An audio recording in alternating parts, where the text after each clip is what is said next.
केवल एक भगवान देवाधिदेव महादेव ऐसे हैं जिनकी प्रियता केवल बेलपत्र और पंचामृत।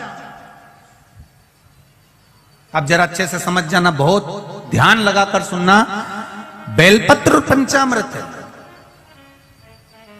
तो कहा पंचामृत तो स्नान के काम आता है भगवान को। दही चढ़ाओ, पंडित जी बोलते हैं दूध चढ़ाओ, शहद चढ़ाओ, शक्कर चढ़ाओ, दूध चढ़ाया, जल चढ़ाया, गंगा जल चढ़ाया, ये सब तो हम भगवान के स्नान में काम लेते हैं। नहीं, अगर आप शिव जी को एक कटोरी में पंचामृत बनाकर ले जाते हैं, दूध, दही, शहद, घी, शक्कर, ये सब मिलाकर यदि आप लेकर जाते हैं और ले जाकर भगवान शंकर के सामने समर्पित करते हैं, एक बेलपत्री अशोक सुंदरी, अभी तक आपने जो बेलपत्री चढ़ाई अशोक सुंदरी के ऊपर, डंडी का मुख जहां से पानी बहता है उस ओर रखा जाता है।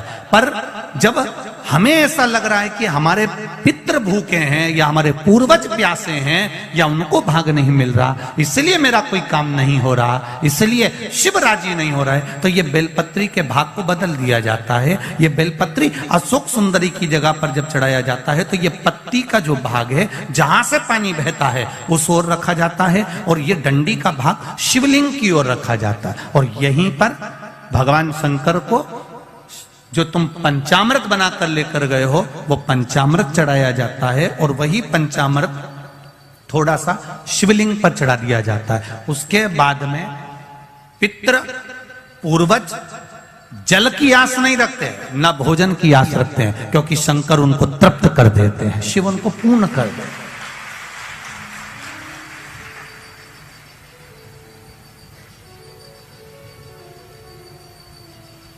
एक अंतर आप थोड़ा सा ध्यान लगाइएगा। दूध, दही, शहद, घी, शक्कर सब मिलाकर कटोरी बनाकर फ्रिज में रख दो या फ्रिज के ऊपर रख दो या रसोई घर में रख दो। दूध, दही, शहद, शक्कर मिलाकर, पंचामृत मिलाकर, वही पंचामृत शंकर जी के सामने ले जाओ, वही पंचामृत सत्यनारायण भगवान के सामने ले जाओ, वही पंचामृत भगवान की पूजन में ले जाओ।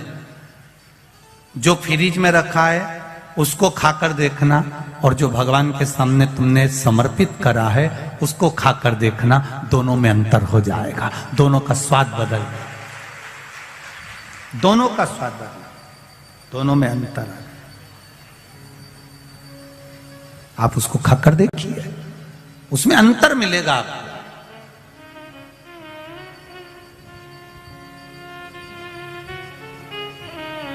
मेरे नारायण के सामने पहुंचा तो भी वो प्रसाद, मेरे ब्रह्मा जी के सामने पहुंचा तो भी वो प्रसाद, माता रानी के सामने पहुंचा तो भी वो प्रसाद है, सत्यनारायण भगवान के सामने पहुंचा तो भी वो प्रसाद है।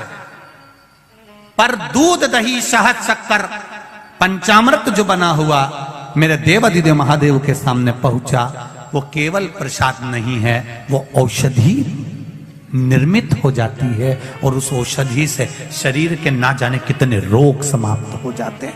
मात्र औषधि रोग मिटाने।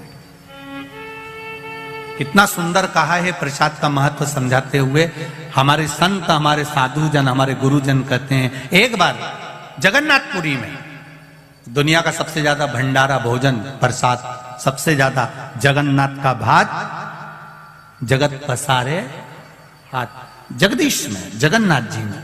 एक बार माता लक्ष्मी जी के मन में आया कि मैं जगन्नाथपुरी में, भगवान नारायण से पूछा, मैं आई हूं जगन्नाथपुरी में, जगदीश में, प्रभु आप अपनी बहन के साथ हो, आप बलभद्र जी के साथ में हो, आप स्वयं बैठे हो, मैं रुक्मणी, मेरे साथ आप नहीं हो। भगवान ने कहा, रुक्मणी तू जगन्नाथपुरी में रहे, आराम से प्रसाद का निर्माण कर और प्रसाद बनाकर तू मुझे पवा। भोजन बनाने का काम माता रुक्मणी जी को दे दिया गया, माता लक्ष्मी जी को भोजन बनाने का काम दिया। जगन्नाथपुरी में आज भी जो पंडा होन, रसोईया होन, जो जगन्नाथ जी का भात बनाते हैं, भोजन बनाते हैं, प्रसाद बनाते हैं, आज भी आप उनसे पूछेंगे तो वो यही कहेंगे कि हम भगवान जगन्नाथ जी की अर्धांगिनी है। आज भी अगर पंडित या वहां के जो रसोइया हैं वो भोजन बनाते हैं तो लक्ष्मी जी के भाव से, रुक्मणी जी के भाव से बनाते हैं। अब रुक्मणी जी ने भोजन बनाया, भगवान को पवाया। अब भगवान को पवाया तो भगवान तो भगवान। एक बार लक्ष्मी जी के मन में आया कि अब मैं थोड़ा बहुत रसोई घर में रह ली, थोड़ा बहुत घूम फिर के आती हूँ। अब आपके जैसी लक्ष्मी जी भी थोड़ी देर रसोई घर में काम करती है, थोड़ी देर गच्छी से बाहर जाकर झांकी आती है, फिर थोड़ी देर बाद आई तो मोबाइल उठा के देख लिया, रसोई घर में काम करते करते हेडफोन लगा लिया, फिर थोड़ी देर ध्यान गया तो टीवी देख ली, काम चल रहा है। लक्ष्मी जी ने सोचा चलो मैं बाहर घूम कर आती हूँ। आज लक्ष्मी जी बाहर निकल गई और लक्ष्मी जी पूरी जगन्नाथपुरी में घूम रही है, पूरी जगदीश।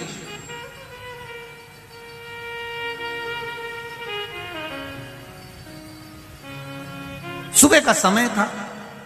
लक्ष्मी जी ने कहा आज मैं ब्रह्म मुहूर्त में जाकर देखती हूं कि किसके द्वार सजे हैं भगवान जगदीश के लिए, किसकी यहां प्रसन्नता हो रही है भगवान जगन्नाथ जी के लिए, कौन आदर कर रहा है, जरा मैं जाकर देखती हूं। अब लक्ष्मी मैया जो चली, पंडाओं के यहां पहुंची तो पंडा हों तो आराम से सो रहे थे। दूसरों के यहां गई तो वो दूसरे भी आराम से सो रहे थे। केवल एक सुबह सुबह झाड़ू लगाने वाला स्वीपर जो था, झाड़ू लगाने वाला जो था लक्ष्मी जी, उसको देखती है कि बताओ ब्रह्म मुहूर्त में उठकर, सुबह से उठकर झाड़ू लगा रहा है, आज तो मैं इसी के घर जाऊंगी। और लक्ष्मी जी सुबह सुबह सुबह सुबह जहां झाड़ू लगा रहा था उसी के झाड़ू लगाते लगाते लक्ष्मी जी उसके पीछे पीछे चलने लगी। हमारे सनातन धर्म में आज भी शुभ माना जाता है अगर स्वीपर झाड़ू लगाए और वहां से आप निकल कर चले जाओ तो जरूर कोई शुभ कार्य होने वाला होता है, उसकी सूचना हमारे यहां दी जाती है। लक्ष्मी जी पीछे पीछे चली।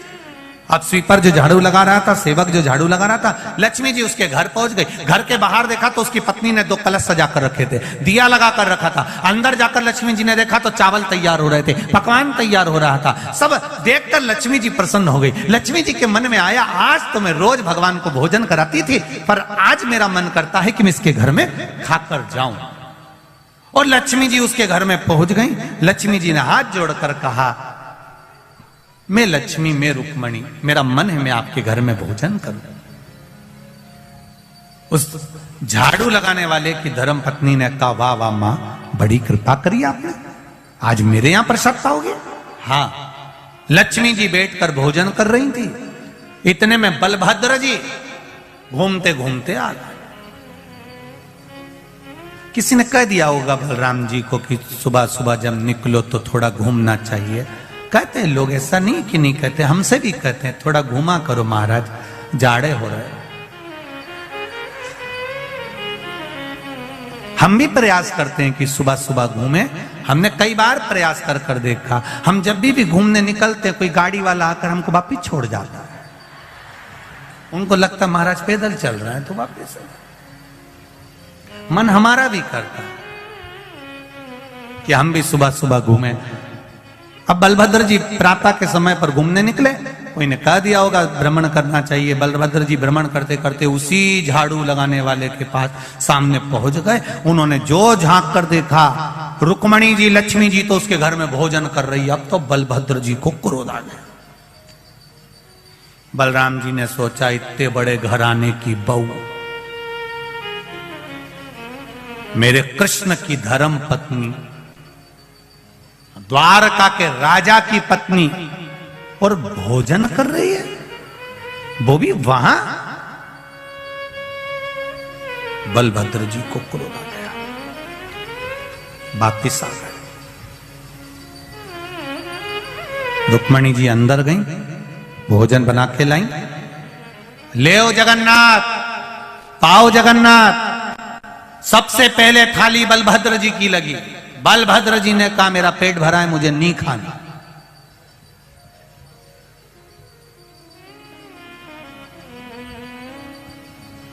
अब ये लक्ष्मी जी के, रुक्मणी जी के जेठ जी हैं।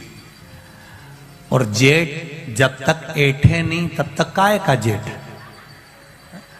तो जेठ जो होता है वो थोड़ा ना थोड़ा तो ऐठता है। बहू ने हमारे को तो पूछा ही नहीं, बहू ने हमको प्रणाम करा ही नहीं, बहू ने हमको पानी पिलाया ही नहीं। अब रुक्मणी जी ने सबसे पहली थाली बलभद्र जी की रखी, बलभद्र जी ने नहीं खाया। भगवान कृष्ण बैठे रोटी का टुकड़ा तोड़ने लगे, उन्होंने देखा मेरा भाई भोजन नहीं कर रहा, क्यों नहीं कर रहा? भगवान कृष्ण ने पूछ लिया, दाऊ दादा क्या बात है, आप भोजन नहीं कर रहे? दाऊ दादा बोले बस मेरे को भूख मूख नहीं लग रही है, आज मेरा मन अच्छा नहीं है। अब इनके क्या मालूम कि बहू को देख लिया था शॉपिंग मॉल में। अब इनको क्या मालूम कि ये भोजन क्यों नहीं कर रहा है। कई कई जेठ हो उनका तो मुंडा जब भी देखो तब फूला। मेरे बहू पूछती भी है, लाओ मैं पानी ला दूं। भाई ने भी पूछा चाय मंगवा दूं क्या? नहीं, मेरे को पीना ही नहीं, मेरे को नहीं पीना। लाओ। भगवान कृष्ण ने पूछा, दाऊ दादा सबसे पहले भोजन आप करते हो, अरे आपको भूख नहीं लग रही? नहीं, मेरे को भूख नहीं लग रही, मैं भोजन नहीं कर। और इसके हाथ का तो बिल्कुल ही नहीं करूंगा। अब तो कन्हैया को संपट पड़ गई। कन्हैया ने सोचा जरूर कोई बात है,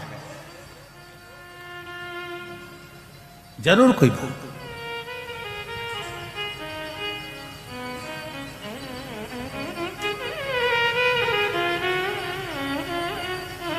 कन्हैया ने पूछा, दाऊ दादा तुमको मेरी सौगंध है, तुम बताओ आखिर बात क्या है? अरे कन्हैया, इतने बड़े यदुकुल की बहू, इतने बड़े कुल की बहू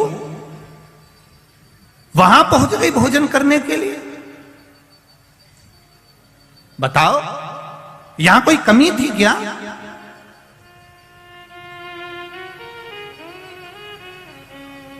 दाऊ दादा मैं भोजन नहीं करूंगा। भगवान कृष्ण से कहा, रुक्मणी जी ने आप तो भोजन कर लो। भगवान कृष्ण कहा मुझे भी भोजन नहीं करना। अब भाई का पक्ष तो लेना ही पड़ता है, नहीं करूंगा। रुक्मणी जी ने कहा ठीक है करो। दोनों की थाली उठा के साइड में धर ले। ताऊ जी ने कन्हैया से कहा, बताओ स्वारी तक नहीं बोल रही, एक बार कम से कम क्षमा तो मांगना चाहिए कि गलती हो गई। मैं तुम्हारे हाथ का भोजन नहीं करूंगा, दाऊ जी ने कहा। भगवान कृष्ण ने भी कह दिया ठीक है, हम भी तुम्हारे साथ में। तो रुक्मणी जी बोली, अब तुम भोजन ही नहीं करो तो फिर रहने से मतलब का, जाऊं? लक्ष्मी जी बोली जाऊं। अब इन दोनों ने ना तो हां बोला ना बोला, दोनों चुप हो गए। बहू भी समझदार थी, बहू को मालूम था अगर कोई चुप हो जाए तो समझ लो कि हाँ ही है। पहले के जमाने में तो ऐसे ही होता था, लड़की को लड़का दिखा दिया जाता था, फिर लड़की से पूछते थे तो बेचारी शर्मा जाती थी। अब वो क्या बोले, चुप चुप रहे तो समझ जा। आए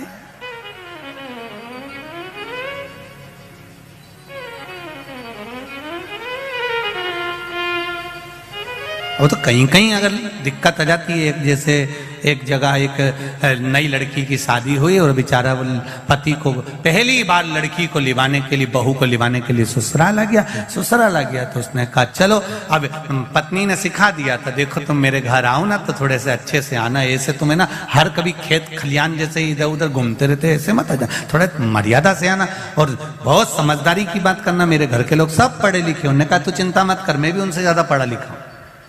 चले गया ससुराल गया तो उन्होंने थाली लगाई भोजन की, उसमें पूड़ी रख दी। पूड़ी रखी तो उन्होंने खाना चालू करा। उसने अब इतनी सी पूड़ी तो उसके पति को लगा इतनी सी, कई काम की, उन्हें एक ही में भर ली। अब एक ही में जो भरी तो इतने में पत्नी ने भी तुरंत हाथ जोड़कर धीरे धीरे कहा, इशारा करके, मतलब 2 टुकड़े तो कर लो पूड़ी के। अब इसको लगा कि पत्नी बोल रही है एक की जगह 2 खाओ।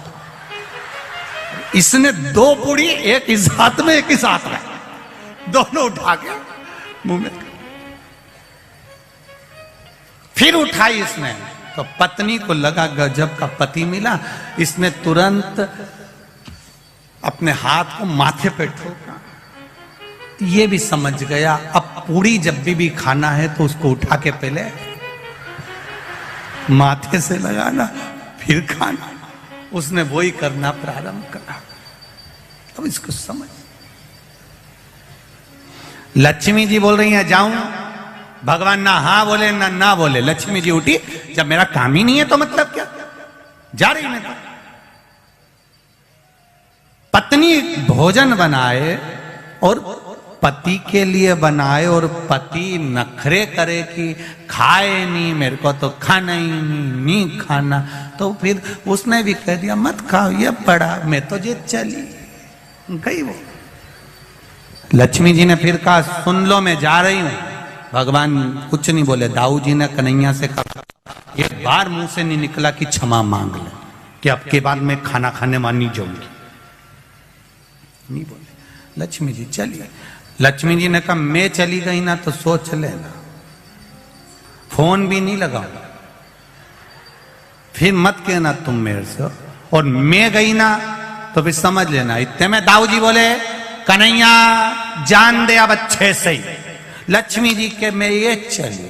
जो लक्ष्मी जी चली और जगन्नाथपुरी का मंदिर छोड़ के लक्ष्मी बाहर आई, जैसे ही आई भगवान के जितने सोने के जेवर थे सब गायब। रात के समय लक्ष्मी जी जो निकल के चली, सोने के पलंग पर दाऊ जी और कन्हैया सो रहे थे, पलंग गायब, नीचे पड़े। अब लक्ष्मी तो लक्ष्मी, कपड़े में भी लक्ष्मी थी, सारे कपड़े गायब हो गए। कर्पूर गौरम करना तारम हो गए।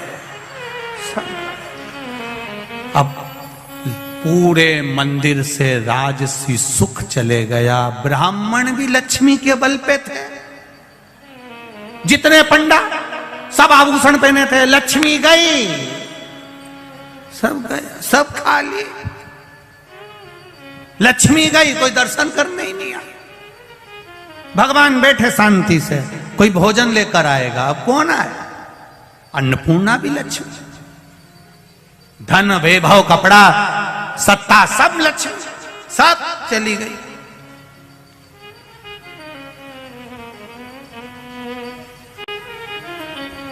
दाऊ जी ने कन्हैया से कहा बड़ी बुरी हालत हो गई रे।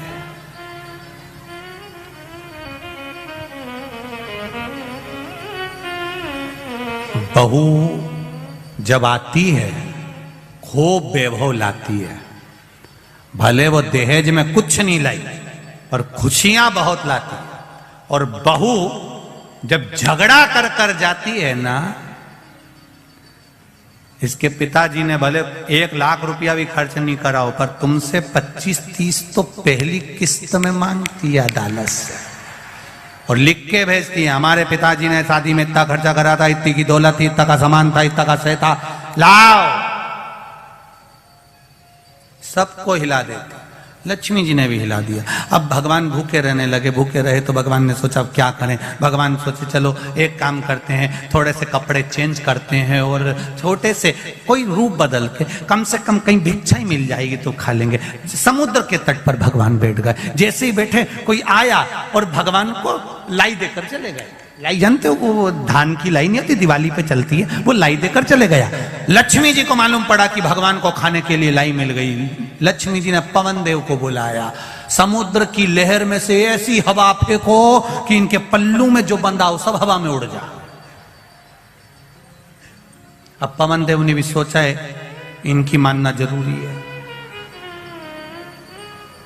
तुरंत उन्होंने हवा चलाई, लाई गया, परमल गायब। दाऊ जी ने कन्हैया से कहा ये जरूर लक्ष्मी ने करा होगा। भगवान बोले अब क्या कर सकते हैं। दाऊ जी ने कहा वो नहीं आ रही तो क्या हुआ, कन्हैया अपने घर की बहू है, कम से कम तुझे लेके तो आना चाहिए। भगवान कृष्ण बोले तुम्हारे चक्कर में ही तो गई है, नहीं तो मैं तो बहुत एडजस्ट करके चल रहा था। 16,108 को एडजस्ट करने में कितना समय लगता है तुम नहीं जान सकते। सबको संभाल के चल रहा, परंतु अब जा लेकर आओ उसको। ढूंढेंगे कहां पर, ढूंढो उसको, कहां गई। सब दूर ढूंढा। दाऊ जी ने कहा मुझे मालूम है कहां मिलेगी, वहीं झाड़ू लगाने वाले की। वही मिलेगी। लक्ष्मी जी वहीं बैठी थी अंदर। कन्हैया पहुंच गए रूप रखकर, भिक्षाम दे, भूख लगी। अंदर से आवाज आई, ले ओ बाबा। अंदर से लक्ष्मी जी ने आवाज लगा कर कहा, नहीं रुको, दोनों को अंदर बुलाओ, दोनों को बिठाकर भोजन कराओ। आज भरपेट भोजन जब दाऊ जी और कन्हैया करने के लिए बैठे, दाऊ जी ने जो रोटी का टुकड़ा मुंह में लिया, चावल खाना प्रारंभ करा, दाऊ जी ने कन्हैया को कोनी मारकर कहा, ऐसा लग रहा है जैसे बहू भोजन बनाती थी ना, वही की वही स्वाद है। कन्हैया बोले, अब अंदर जा भी नहीं सकते, देख भी नहीं सकते कि भोजन किसने बनाया है, फिर भी मुझे लग तो वही रहा है कि उसी ने बनाया है, अंदर बैठी बना रही होगी। जो कन्हैया ने अंदर झांका, झांक कर क्या देखा कि वो झाड़ू लगाने वाले के यहाँ रोटी मेरी महारानी लक्ष्मी बना रही थी, प्रेम से, प्रेम बस। कन्हैया ने कहा, लक्ष्मी तुम चलोगी नहीं? लक्ष्मी जी ने कहा, चलूंगी तो सरी, पर मेरे कुछ वचन हैं वो आपको याद रखना पड़ेगा, कुछ नियम है उसको आपको याद रखना पड़ेगा, कुछ शर्त है, तब मैं कंप्रोमाइज करूंगी। छोरा छोरी का जब कंप्रोमाइज होता है तो शर्त पर होता है। क्या शर्त है? पहला शर्त, इस प्रभास क्षेत्र को, इस पूरे क्षेत्र को जहां जगन्नाथ जी निवास करते हैं, इसको मेरे नाम से जाना जाए, श्री क्षेत्र कहा जाए। भगवान ने कह दिया, आज से जगन्नाथपुरी को श्री क्षेत्र कहा जाएगा। दूसरा वर, आपके यहां पर मंदिर में जब प्रसाद आए तो उसमें जात बिरादरी का, वर्ण का कोई भेद ना हो, कोई सेठ भी है और कोई गरीब भी है, कोई ब्राह्मण भी है, कोई क्षत्रिय भी है, कोई शूद्र